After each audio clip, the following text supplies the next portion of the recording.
Welcome back, everybody. Nice to have you with us. For those of you that have just joined us, we're taking a look at the Score Western Province Club Rugby Sevens. That is about to get started here in Western Province Rugby. In studio with me, Faisal Felton from Western Province Rugby, Alistair Tace joining us as a neutral party, although we're never really sure. And then, of course, coming up just after the break is going to be Jerome Paardewater. Jerome joins us as we talk about some of the tournaments that's recently happening in the Tygerberg region. Faisal, just from a Sevens point of view now, can we get confirmation the date of the Sevens is the 25th of October? Correct, 25th first, and the finals on the 8th of November. Okay.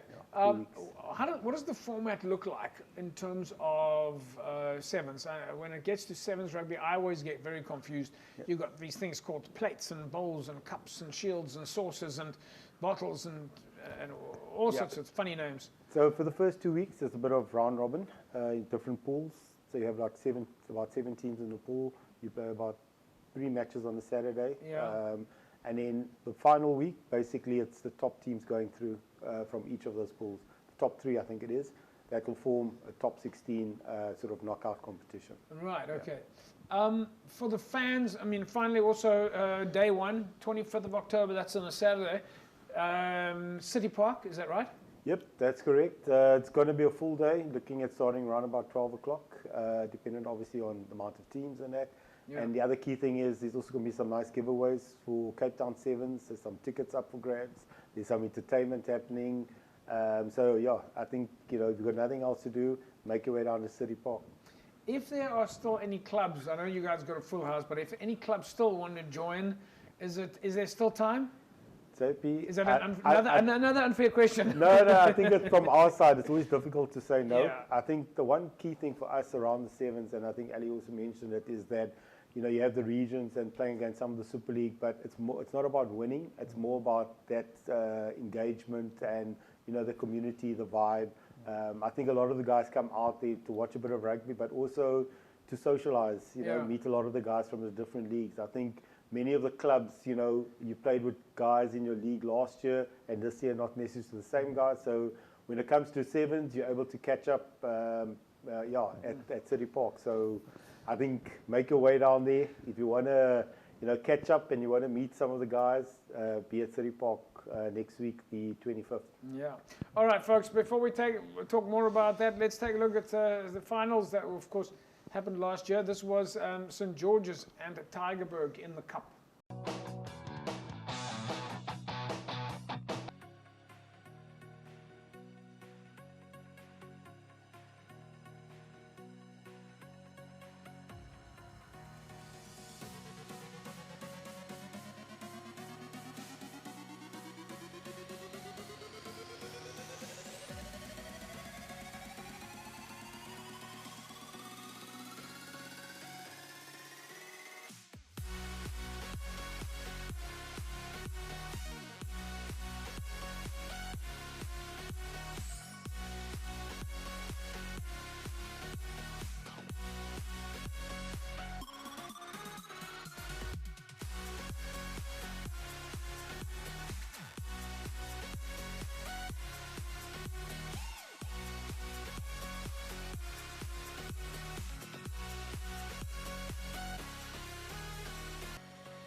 Right, there we go. There was, of course, the highlights here, last year, St. George's Tygerberg. Alistair, there's also a real element of some teams are 7 specialists. Yeah, you have players and coaches who've been waiting a whole season of the regular 15 season for their time to shine. Yeah. You know, because 7s is their game. And some players, they built for 7s. You know, their skill set is for 7s. Faisal, do you guys have that from a Western Province point of view? Do you have that sense that, like, these are the 7 specialist coaches, 7 specialist conditioning coaches? Yeah, I think it's a bit of both, JP. I think there's a group that come there to use it, obviously, to perform and, you know, compete. There's guys that come there to create a bit of vibe and bond still with the club. I think many of the clubs, I mean, Ali chatting earlier on, they started already with their pre-season. So I think a lot of the clubs is also starting with pre-season. So they use this opportunity, I think, just to keep the guys together.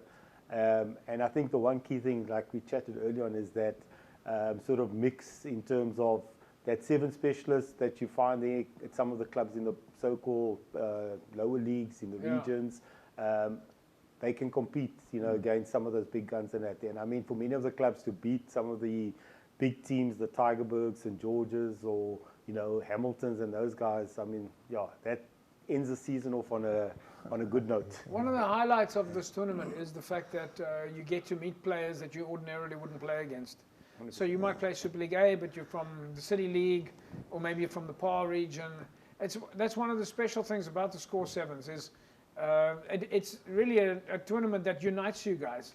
No, definitely. I think we chatted earlier. It's also guys that you played in the league previous years, and now you're playing in different leagues. So it's a nice catch-up opportunity. And I think the key thing, as we said, JP, I think from the union side, you know, we've got 100 clubs. Everyone's the same. So for this, it's more about everybody coming out and enjoying the outing and, you know, participating and playing. Yeah. All right, folks. Well, Faisal, we're going to say thanks to you for joining us. Your seat is about to be occupied by Jerome Paardwater. And good luck for the planning. Hopefully we'll catch up with you guys next week again, find out what the finishing touches are. And other than that, it's all systems go. No, thank you, JP, and thanks for having me. And yeah, looking forward to next week. There we go. All right, folks, we'll be back after the break. Don't go away. We're talking more about the preparation for the 7s. Jerome Paardwater joins us. We're going to look at the highlights and a review of the under-20 tournament that was in Helderberg now recently. Back in a sec. Don't go away.